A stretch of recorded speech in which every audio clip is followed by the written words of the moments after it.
agradecendo a todos pela presença, por terem vindo, né, encarnados, desencarnados, agradecendo a Jesus pela oportunidade de estarmos aqui e agradecendo a presença do Lucas aqui. Pode ser que a gente na casa, né? Sim, Zé. Para te falar a verdade, eu acho que eu praticamente vi na barriga. Isso significa da fronteira. Virou mudar isso. Seja bem-vindo. Continue. Gente, nós vamos continuar estudando os Espíritos. Hoje é a questão 169.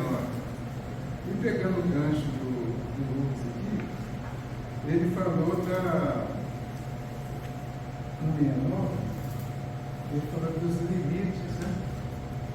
Em uma outra situação, mas aqui nós vamos ver a questão do limite da reencarnação. A questão 169. O número das encarnações é o mesmo para todos os espíritos? Não? Não?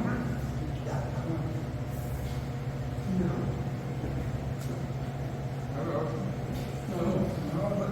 Vai depender de como se vive, né? Se mais para Jesus, também isso é que voltar. Pode ir para outros lugares, né? Tipo dizer.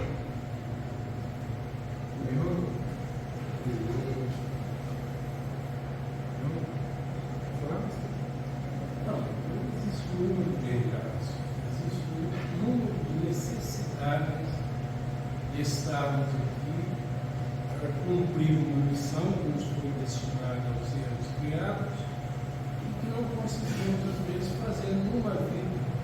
Precisamos de ver na outra vida para dar continuidade ao trabalho iniciado. Então existe um número. Existe um um número. número. Né? Então, o número das encarnações é a questão, né? O número das encarnações é o mesmo para todos os espíritos? Resposta: não. Não é o mesmo. Aquele que avança rapidamente poupa-se das provas. Não obstante, as encarnações sucessivas são sempre muito numerosas, porque o progresso é quase infinito. Então não tem um número específico, não pode dizer que eu já estou na 1259 reencarnação, certo? Nem posso falar que o Júlio está na reencarnação 2100. Não existe isso. E nem posso falar que quando chega em 3000 acabou. Não existe isso, e dessa forma. É a quantidade necessária para cada um. Tem duas lições aqui. Eu vou até pegar primeiro do Evangelho. Porque no capítulo 4 do Evangelho do Espiritismo, aqui no item 24, o título é exatamente Limites da Encarnação. E a pergunta é praticamente a mesma, né? Quais são os limites da encarnação? É quem respondeu é São Luís. Ele diz assim: a bem dizer, a encarnação não tem limites nitidamente traçados. Quando nos referimos ao envoltório que constitui o corpo do espírito, tendo em vista que a materialidade desse envoltório diminui à proporção que o espírito se purifica. Em certos mundos mais adiantados do que a Terra, o corpo já é menos compacto, menos pesado e menos grosseiro, e, por conseguinte, menos sujeito a vicissitudes. Em grau mais elevado, é diáfano e quase fluídico. Vai se desmaterializando de grau em grau e acaba por se confundir com o perispírito, conforme o mundo em que ele é levado a viver. O espírito toma um envoltório apropriado à natureza desse mundo. Então, é uma coisa bem infinita. Não dá para a gente dar número mesmo, nem dar quantidade. a relação é com o processo de purificação que todos estamos passando por ele.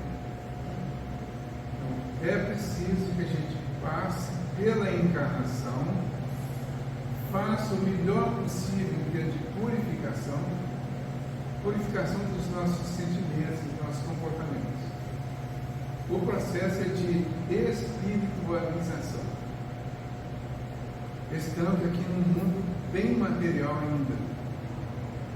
Na escala espírita, a condição de espírito puro é o primeiro lugar da escala. Você já sabe que lugar que nós estamos, né? Já sabemos, todo mundo já sabe, né? Mas também lá pelo sétimo, por aí. Para chegar no primeiro vai demorar. Imagine passando de mundo em mundo, em cada divisão de cada mundo, cada crescimento em cada mundo, até atingir a pureza. Neste momento, a nossa principal característica é material. Os espíritos imperfeitos, que somos, a característica principal é domínio da matéria sobre o espírito. A gente tem uma noção, não de número, mas do quanto ainda precisamos encarnar, pelo quanto estamos ainda materializados, pelo quanto ainda estamos dependentes da matéria, da vida material. Se olhar rapidamente por cima assim, a gente até acha que já está espiritualizado. Né? Já melhorei bastante, né? Olha, eu vi que esses dois meninos ali nasceram lá, os dois não falam, que hoje nem tem cabelo branco, né? Ela falou, olha, está vendo o tanto que eu já vivi, né? Aí você vai fazendo conta e viu o tanto que você viveu e viu o tanto que você não cresceu, que não aproveitou, que não melhorou, que não desmaterializou, né? Então o processo é esse. Estamos fazendo uma inversão. Quando saímos da condição de espíritos imperfeitos, nós atingimos a condição de espíritos bons. Aí os espíritos bons, a característica deles é domínio do espírito sobre a matéria. Aí mudou, aí inverteu. O processo de purificação melhorou muito, mas ainda tem coisa para cima, né?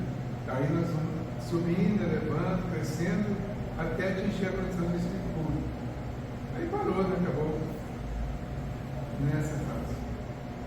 Continua para cima e a gente não sabe para cima. Esse é o problema. O Emmanuel diz assim no livro Religião dos Espíritos, é o capítulo 15. Eu queria ler por última vez, porque tem um comentário interessante que ele fala assim. É um comentário a essa pergunta. Chama Renascimento. Ele fala assim: não aguardes o lance da morte para atender em ti mesmo à grande renovação. Começar já, renovação. Já, agora.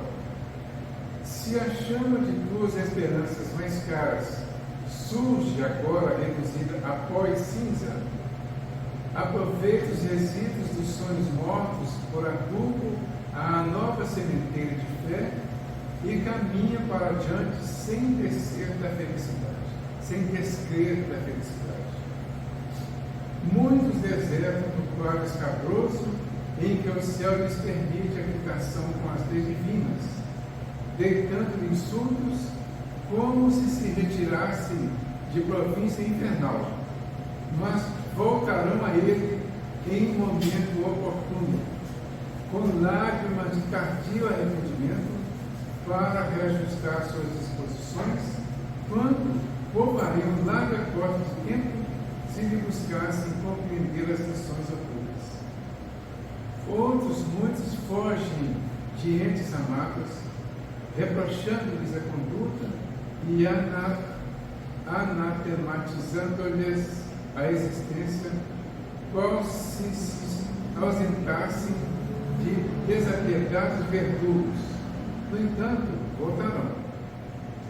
Igualmente, mais tarde, a tributar-lhes paciência e carinho a fim de curar-lhes as chagas de ignorância e ajudá-los no pagamento de débitos escabrosos, entendendo por fim que teriam adquirido enorme tesouro de experiência se lhes houvessem doado apoio e entendimento, perdão e auxílio justo no instante difícil em que se mostravam desmemoriados e inconscientes. Olha, vamos voltar nisso aqui. Outros, muitos, fogem de entes amados, reprochando-lhes a conduta e podia mudar essa palavra, anatematizando-lhes a existência, qual se ausentassem de desapiedados virtudes. A palavra difícil, de repente ficar concentrando na palavra difícil e esquecer a ideia, tá? Porque a ideia é muito mais difícil do que a palavra. A ideia que ele está passando aqui é muito mais complexa do que a palavra, que é a gente estar com as pessoas no ambiente familiar, por exemplo, afastar, desligar, se tornar inimigo das pessoas por causa de alguma coisa delas que a gente não concordou. No entanto, faz isso e quando surgiu, era a oportunidade para consertar. Era um dos motivos, provavelmente, da reencarnação. Surgiu a oportunidade, fugiu dela, adiou. Rompeu com a oportunidade de consigo. Adia. É como a dívida adiada. Se adiou. Para frente, você vai encontrar com essa que você adiou e as outras que já viriam também. Vai haver um acúmulo. Então, isso é uma coisa séria para a gente pensar. Não é? No entanto, voltarão igualmente mais tarde a tributar-lhes paciência e carinho.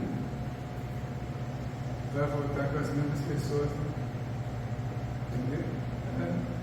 Vai voltar com a mesma pessoa ou com as mesmas personalidades. E vai ter que tributar-lhes paciência e carinho, a fim de curar-lhes as chagas de ignorância e ajudá-las no pagamento de débitos escabrosos. Não deixes assim para amanhã o trabalho bendito da caridade que te pede ação ainda hoje. O caminho de angústia e a mão do insensato despontam do pretérito, cujas dívidas precisamos solver. Desse modo, se te não é lícito possuir esse ou aquele patrimônio que te parece adequado à realização do mais alto ideal, faze da tela escura em que estagias a escola da própria sublimação. E se não podes receber em determinada condição a alma que amas no mundo, consagra-lhe mesmo assim o melhor de teu culto, estendendo-lhe a bondade silenciosa na bênção da simpatia. Não encomendes, pois, embaraços e aversões à loja do futuro, porque a favor de nossa própria renovação, concede-nos o Senhor cada manhã o sol renascente de cada dia. Claro, né? Então, a mensagem é como se estiver falando, em vez de você ficar preocupado com quantas vezes você vai reencarnar, concentre toda essa energia aí na encarnação atual e faça tudo que for possível, tudo que for necessário, de preferência até o impossível, para você vencer as etapas dessa, e quanto mais etapas vencer, menos encarnações terá. Não importa quantas, importa viver cada mulher assim, ok? Então o objetivo é vencer as etapas, mas consciente daquilo que nós devemos realizar. Isso. certa forma, o próprio Cristo já havia nos ensinado, quando ele propôs a reconciliação com o teu adversário, quando estiver a caminho com ele. Então veja bem como que o ensinamento do Cristo vai se encaixando perfeitamente dentro da proposta que os Espíritos estão nos dando para nós refletirmos no carisma. A princípio, quando a gente olha a pergunta, porque o título do capítulo é Pluralidade das Existências, é encarnação. Mas Kardec pergunta sobre encarnações. E aí a espiritualidade, como nós vamos observar, ela vai ampliar, porque eles não estão falando apenas das encarnações e reencarnações do planeta que nós habitamos. Porque a pergunta é do Espírito. Então eles ampliam de uma forma geral para os Espíritos, que não estão somente no planeta que nós habitamos. Então, esse número, ele é limitado, ele é igual, e aí eles abrem justamente esse leque grandioso. E tem que ampliar, né? Nesse planeta, nos outros, até chegar lá. É muita coisa. Umas 1.000? 1.500? Ok. Oi. Aí tá, desses males que eu, Nelson, não consigo me safar, como eu faria? É mais fácil que eu pule do prédio e acabe com a vida, ou que eu deixe para resolver isso noutra sequência de vida, acreditando que a vida procede? E orando para que isso melhore também lá na frente a minha condição de reação do que eu não consegui fazer lá atrás. É possível essa? Não sei se você vai entender. Não, na verdade, já que você falou, primeiro você vai falar eu, depois falou você. Eu também tenho. Aí eu vou te devolver a resposta à sua pergunta. O que você faria? Como você responderia isso? Eu digo, esse tempo todo lendo livro, para eu achar essas respostas, sabe? Assim, parece que tem hora que elas retornam quando você está todo reto, todo tranquilo, mas depois elas Qual foi a primeira solução que você apresentou? Pular um prédio? Foi isso? Não, dentro da sua pergunta você colocou uma proposta, não foi? Isso. Uma delas foi pular de um prédio, por exemplo, E acabar com a vida. e acabar com a vida. Pois então, é Então isso. essa seria uma solução? Não. Tá. Então já respondeu, né? Não seria essa a solução. Qual seria a próxima? Qual seria a outra? A outra é que eu disse deixar me preparar agora para que nossas vidas eu possa, que eu não estou conseguindo. Sim. Então, ó, não é acabar com essa existência antecipadamente, porque seria romper. O rompimento vai gerar continuidade no futuro de forma bem piorada, às vezes, dependendo da forma que você romper, você vai agravar a próxima. Ou a solução também não é esperar a próxima. A solução é fazer o melhor que pode agora. Já nós estamos no melhor momento da nossa vida. E o melhor momento é esse que nós estamos vivendo. É isso que eu digo.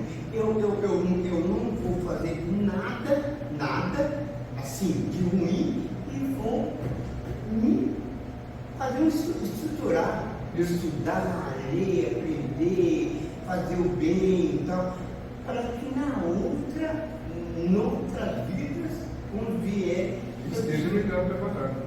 Exatamente. Essa é a ideia. Fazer o melhor aqui, agora.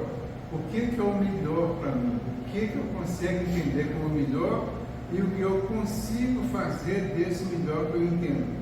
Eu vou fazer isso. Por menor que seja. por pequenininha que seja a ação no bem neste momento, ela será sempre o degrau que você vai subir para passar para a próxima, para a próxima, para a próxima.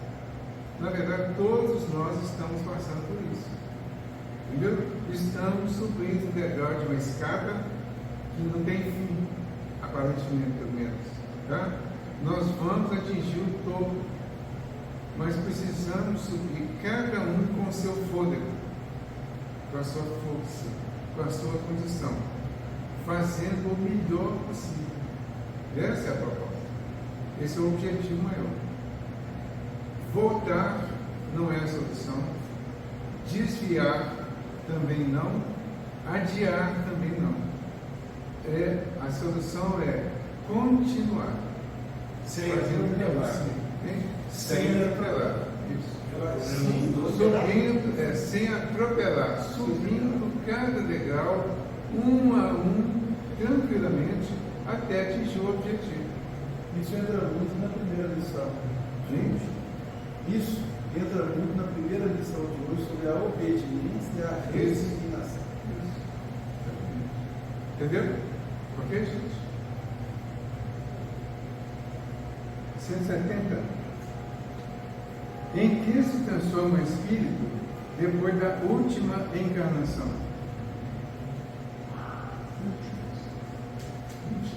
Em que se transforma o espírito depois de sua última encarnação? Em que se transforma o espírito depois da sua última encarnação? Espírito bem-aventurado, espírito puro. Então, o espírito puro é o limite para nós. É o que a nossa imaginação agora consegue alcançar pelas instruções. Mesmo assim, a gente está bem longe. Então, o limite para nós agora é o espírito puro. Mas já podemos começar a imaginar que além da lei do espírito puro ainda tem mais coisa aí. Né? A gente já pode começar a imaginar isso.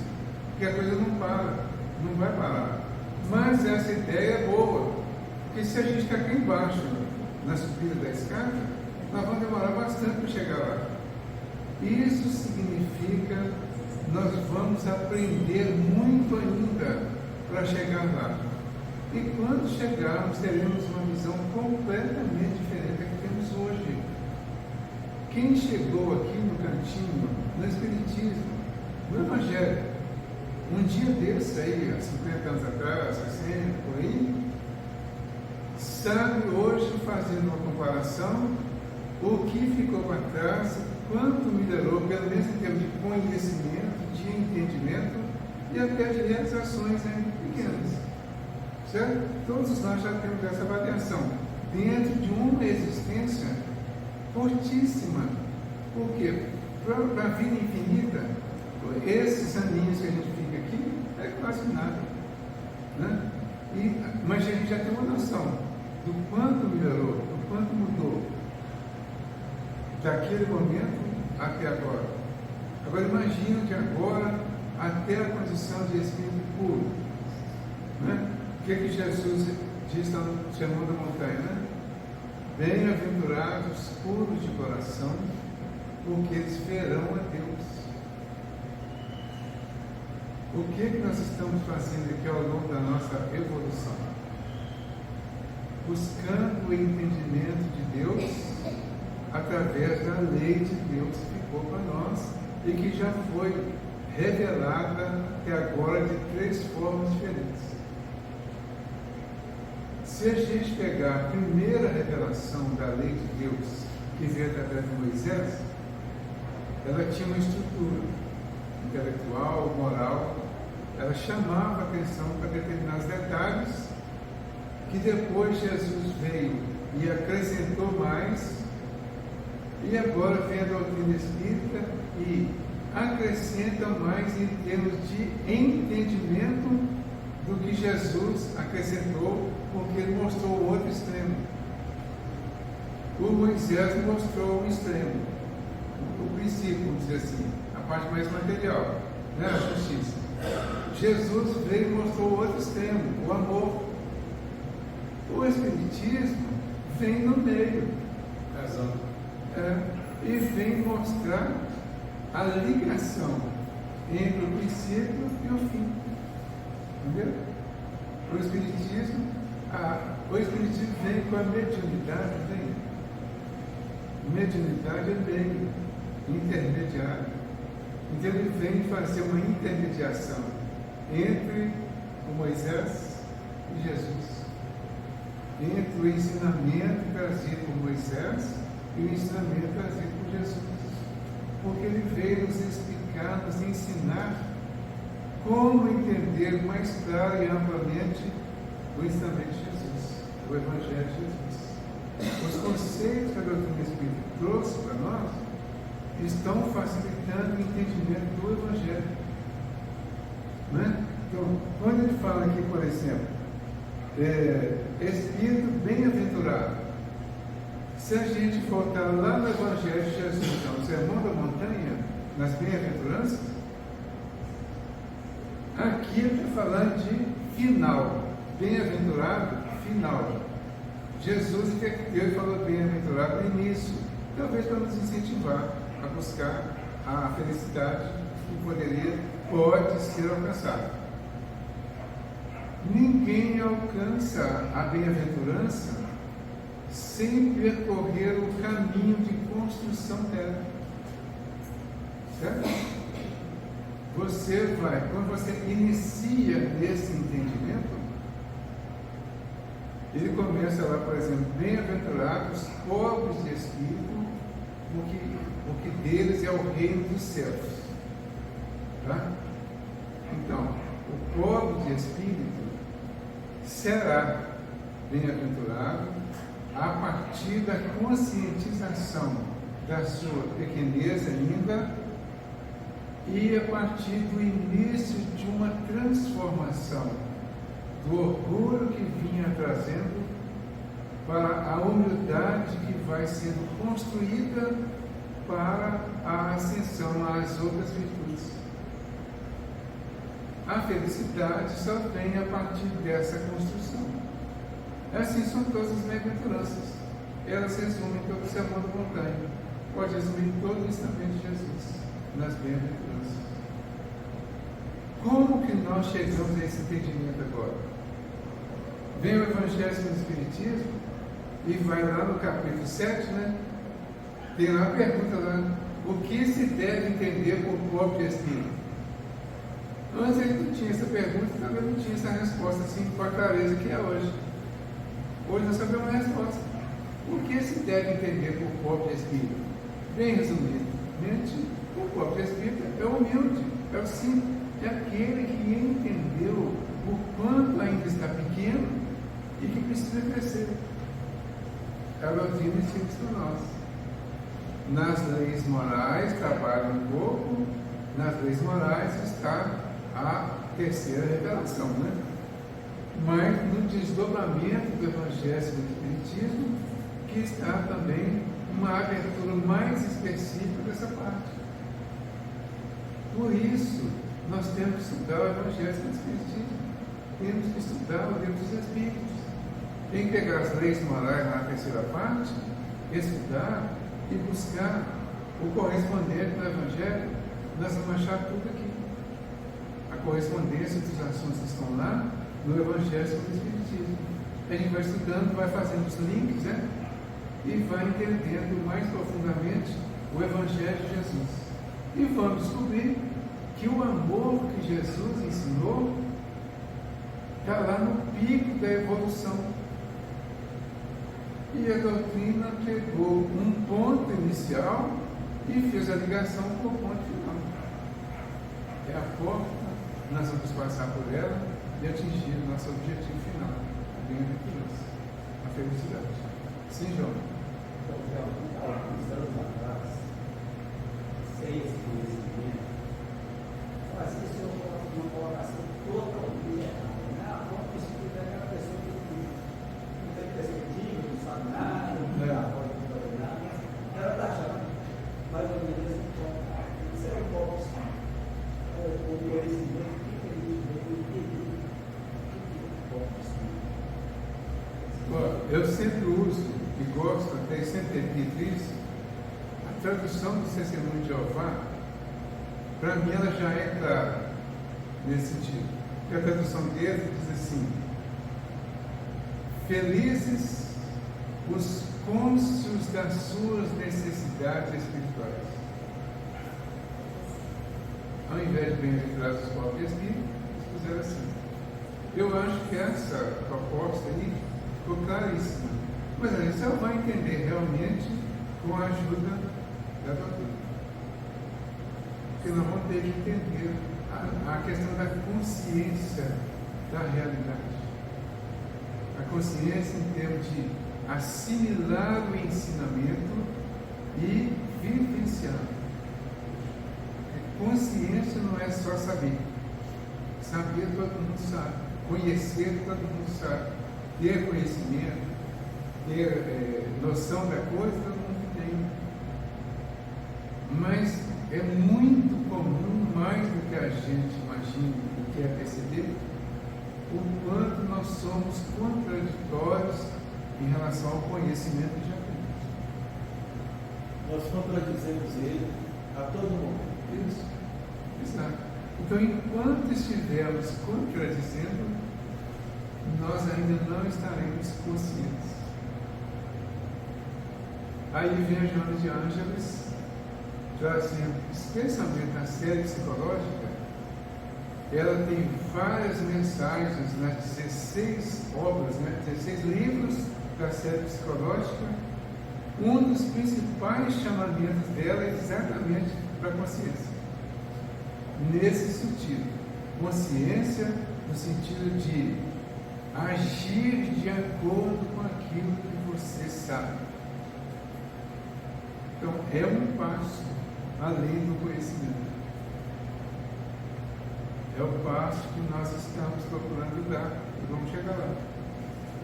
Para chegar a esse passo, aí vem, será quantas encarnações? Entendeu? Muitas encarnações, às vezes, nós vamos ter que fazer. O Delan citou aqui a proposta do Evangelho de Mateus, né? Reconciliar o adversário enquanto está a caminho com ele, né?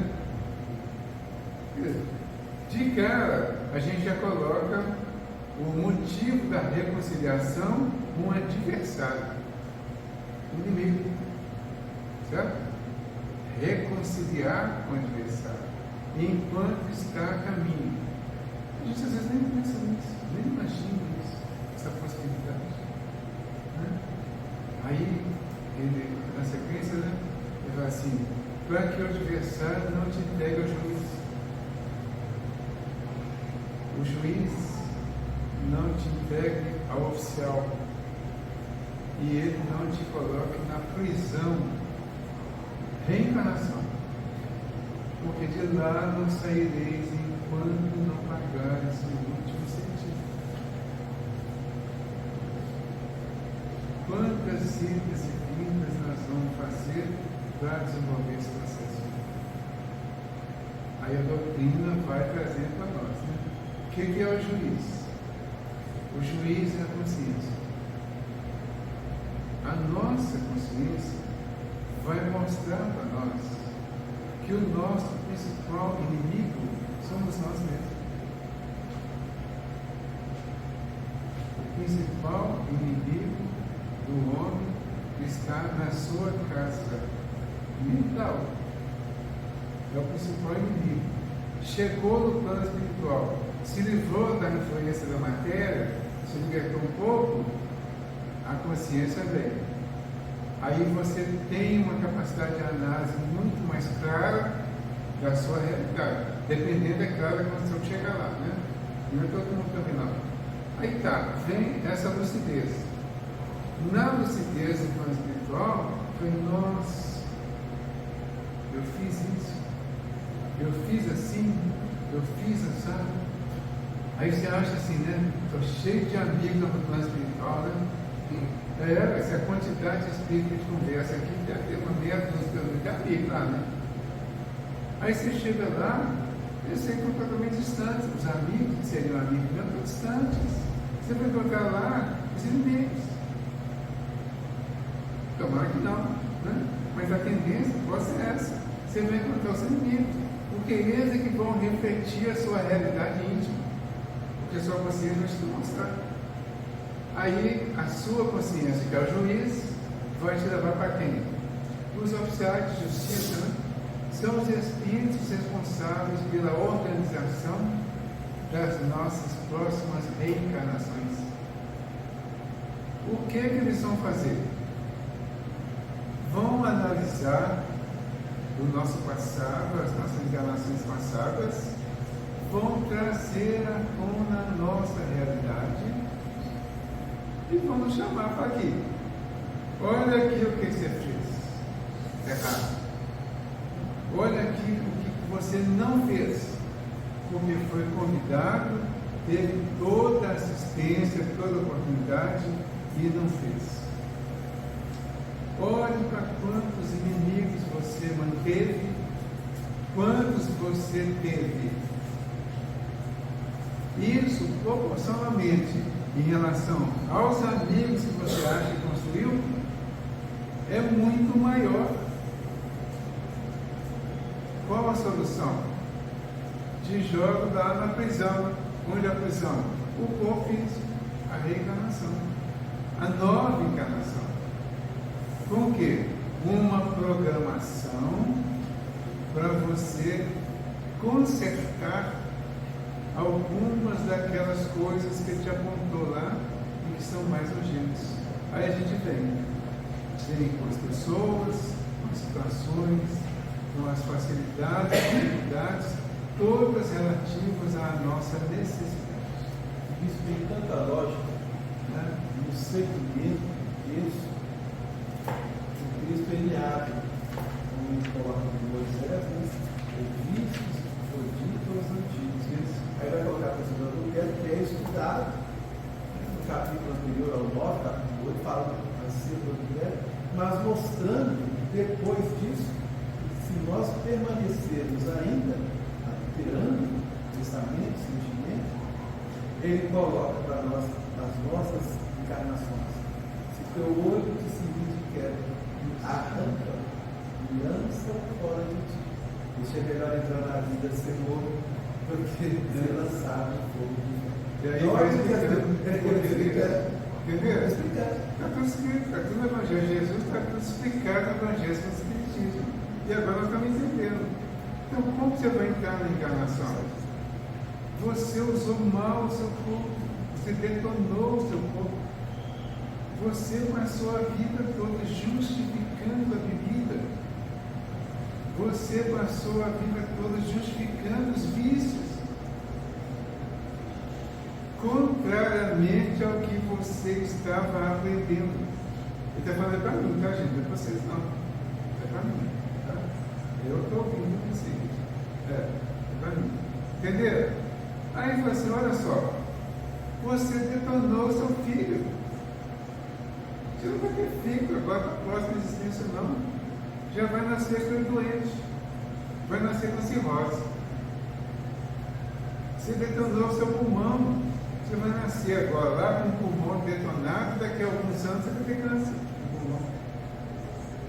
Porque você já insistiu e repetiu isso 5, 6, 7, 10 encarnações, repetindo e insistindo na mesma coisa.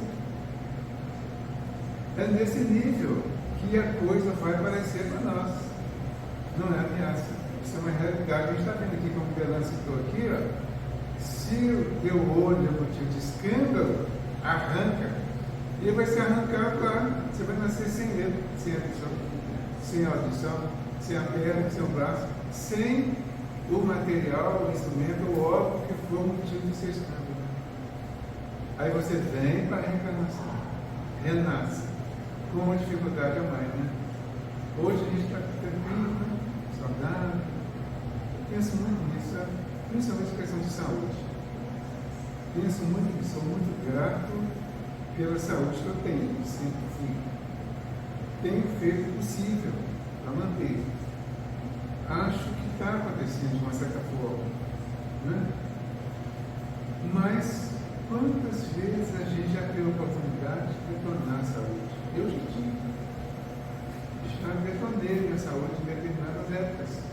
ainda assim eu digo a Deus que eu já tive o privilégio de deixar isso, mudar isso. Quantos têm essa oportunidade e quantos realmente mudam? A doutrina nos ajuda nisso também. É uma conscientização. Aí você vai, aprende, ouve insistentemente essas coisas, né? E a gente tem que vir aqui falar essas coisas insistentemente, né? Porque eu preciso ouvir isso aí. E muito mais às vezes. Aí enquanto eu preciso ouvir, eu preciso falar para eu ouvir. Aí eu falo alto perto de vocês ouvem. Desculpa. Mas ele pode ouvir, certo? Vamos ouvir, vamos refletir e vamos entender a dinâmica de tudo isso. Como é a dinâmica das reencarnações? Qual é o processo? Aí lá na questão 167, né, que nós já passamos, o que ele vai falar? Na questão 167, eu falei que eu decorar, não foi? Todo mundo decorou? A 167? Qual a finalidade da reencarnação? Expiação. A primeira palavra, expiação. Consertar o que foi feito errado. Da forma apropriada. Se foi feito errado com um órgão ou uma forma que destruiu ou que, se não ficar sem, vai continuar, então você vai renascer sem. Se o seu olho, motivo de escândalo, arranca a perna ou o pé, seja o que for. Se a sua saúde no passado foi motivo de escândalo, vai ser ela agora. Vai ficar doente. Vai ter uma existência doente. Com uma série de problemas. Ninguém entende o que está acontecendo. É uma criança que nasceu doente, que ninguém entende. O pessoal que convive aqui, tem uma turma aqui, o Sérgio, por exemplo, a Valéria. Acho que você também nessa, lá no núcleo. Primeira vez que eu fui no núcleo assistencial Caminho para Jesus, quem não foi ainda, eu sugiro que vá. Eu cheguei lá, foi bem no início do Espiritismo. Eu fui lá acompanhar uma pessoa, uma amiga minha que ia visitar lá. Vamos lá comigo? Eu falei, vamos. Fui. Cheguei lá e eu vi essas reencarnações em diferentes formas, difíceis de ser vistas, difíceis, quase impossíveis de ser entendidas, porque eram e são crianças. São pessoas que vivem todos 30 anos no máximo, né?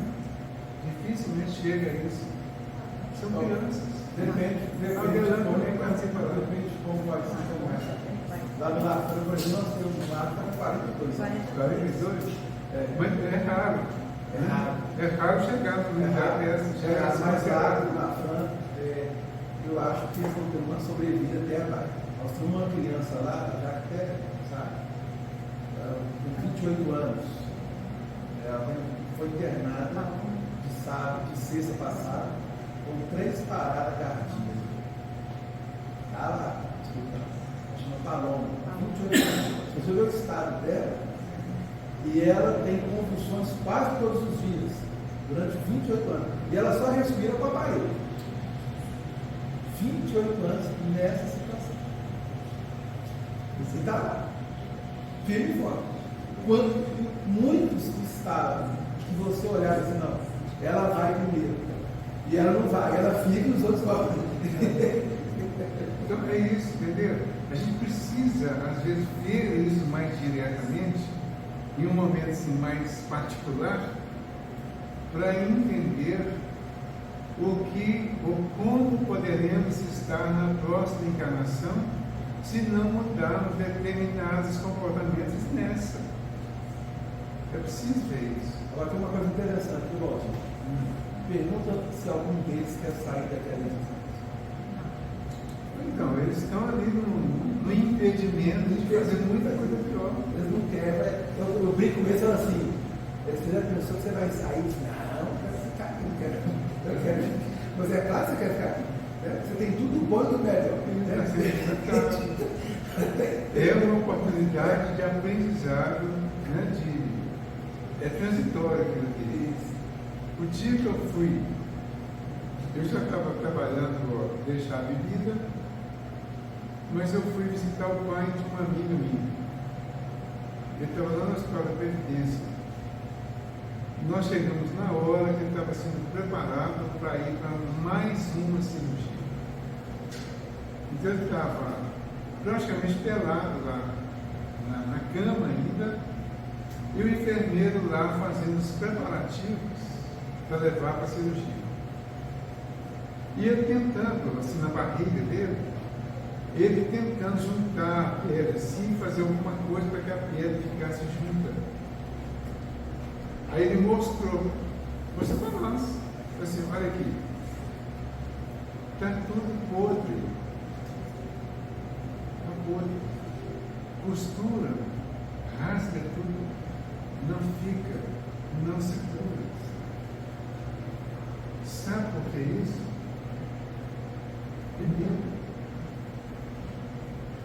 Ele bebeu demais. Ele não parou de beber quando foi no carro. Qual é a situação dele? Aí a gente olhando aqui do lado, e esse foi um dos pontos sérios para mim preparar. Ele desencarnou mais ou menos uma semana depois, claro que ele não suportou a cirurgia e desencarnou. Quantas pessoas estão assim? Quantas pessoas estão passando situações piores? E quanta coisa nós estamos vendo, sabendo, compreendendo, entendendo e continuamos às vezes insistindo nas mesmas coisas. Vamos deixar isso de alerta para nós? São muitas coisas. A gente está aqui para viver bem. Eu hoje ouvi uma mensagem de Joana de Ângeles, ela falando exatamente sobre isso, no livro, lá no livro 4 da série psicológica. Consciência da saúde, né? Das enfermidades e da saúde. E ela chamando a atenção, no último capítulo, ela chamando a atenção da importância de viver bem. Mas viver bem, principalmente por dentro, intimamente, sem precisar de nenhum recurso externo. Os recursos externos nós buscamos em nome de diversão, em nome de prazer, em nome de coisas parecidas, são recursos sérios, graves, comprometedores da nossa saúde física e mental. Então é preciso que a gente tenha uma consciência disso, que a gente se comprometa com isso, comprometimento consigo mesmo. Nesse sentido, é possível quando nós queremos. Se não quiser, nós vamos arrumar justificativo. Se quisermos, nós vamos resolver o problema, que é nosso, que já é problema. Vamos resolver? Vamos. Se é problema, tem solução, dizia o meu amigo Wagner. Se não tem solução, não é problema. Certo? E eu tenho chamado a atenção da história de Jesus para terminar, né? Sei que todo mundo já sabe, mas vale a pena. Porque às vezes eu pergunto, coloca o Evangelho na vida ou a vida no Evangelho? Dificilmente alguém responde o que é o mais adequado. Parece que já é senso comum até. Coloca o Evangelho na vida ou a vida no Evangelho? Decida. O que você faz? Coloca o Evangelho na vida ou a vida no Evangelho? Parece que é a mesma coisa, né? Mas é.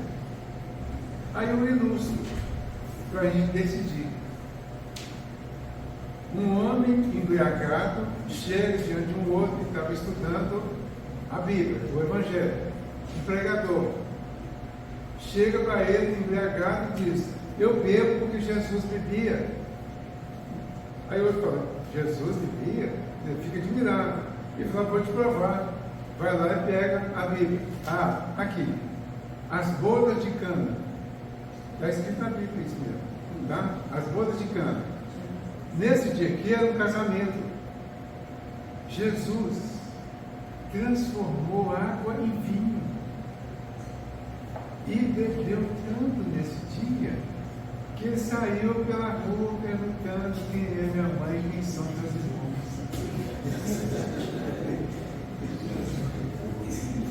O que ele fez? Ele colocou o Evangelho na vida ou a vida no Evangelho? Ele colocou o Evangelho na vida dele. Ele adaptou o Evangelho na vida dele. Certo? Por quê? Se Jesus bebia a esse ponto, por que eu não posso? Se Jesus expulsava o vendilhão do templo, chutava a mesa, batia nos bichos e tal, fez até chicote, por que eu não posso apelar em casa, brigar, xingar e esbravejar? Entenderam? Mas então qual que é o adequado? É colocar a vida no Evangelho estudado, interpretado, compreendido. E esse Evangelho estudado, interpretado, compreendido é que vai nos levar à reforma íntima, mudança de posicionamento, de comportamento, mudança de vida. O Evangelho está certo e eu estou errado, porque o tempo todo ele está contrário a mim. Então ele está certo e eu estou errado. Eu vou pôr a minha vida nele, porque ele está certo. Então eu tenho que transformar. Eu tenho que me renovar, me reformar. Certo? Vamos pensar nisso? Então vamos fazer a nossa oração para a gente agradecer e encerrar, né? Jesus amigo, nós agradecemos a oportunidade da noite, pelos estudos apresentados, por todo o trabalho que foi feito, tanto no plano físico como espiritual, para que possamos nos conscientizar da nossa realidade e fazer a transformação necessária a fim de que possamos fazer cada vez mais o bem de todas as formas possíveis. Por menor que seja o bem que possamos fazer, ele será o nosso amparo, ele será a nossa pedra de apoio e o nosso degrau de escada para atingirmos o objetivo maior e final. Permita, Jesus, que aqui, juntos, neste cantinho que é seu, que é de todos nós, possamos construir todos os degraus necessários para ascendermos ao momento da bem-aventurança. Permita, Jesus, que essa conscientização faça-nos sentirmos cada vez melhores, mais felizes, mais adequados ao comportamento, à vivência, ao entendimento do teu Evangelho, e que possamos cada dia mais nos transformar em pessoas melhores, em melhores amigos, melhores irmãos, melhores maridos e mulheres, melhores pessoas, enfim, para nós, para a família, para a sociedade e para a vida universal. Que o teu amor nos envolva agora sempre, que assim seja.